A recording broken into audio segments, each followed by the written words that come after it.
কলকাতা থেকে মাত্র ৩-৪ ঘন্টার দূরত্বে নতুন সমুদ্র সৈকত হাতছানি দিয়ে ডাকছে আপনাদের, যেখানে রয়েছে প্রচুর লাল কাঁকড়া আর ঝিনুকের সমাহার, সাথেই ছোট্ট সুন্দর ম্যানগ্রোভের অরণ্য।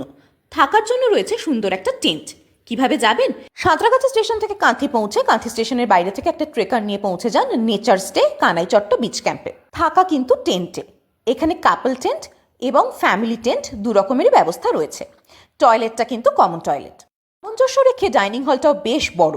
খাবারে কাঁকড়া, ছোট মাছ কোনো কিছুই বাকি নেই। লাঞ্চ শেষে পৌঁছে যান সমুদ্রের ধারে। এখানে সমুদ্র জোয়ার ভাটার উপর নির্ভর করে কাছে আসে পিছিয়ে যায়। বিকেলে একটা টোটো নিয়ে দেখে নিন নতুন ও পুরনো কপালকুণ্ডলা মন্দির, সাথে দেখে নিন দরিয়াপুর লাইট হাউস। পেটুয়াঘাট থেকে ভেসেলের টিকিট কেটে পৌঁছে যেতে পারেন হিজলি শরীফ। সন্ধ্যা নাগাদ মৎস্য বন্দর দেখে ক্যাম্পে ফিরে আসুন। রাত্রি যাপন ক্যাম্পেই। পরদিন সকাল সকাল আরেকবার চলে যান সমুদ্রের ধারে। ম্যানগ্রোভের অরণ্যে কিছুক্ষণ নিজের মতন সময় কাটান।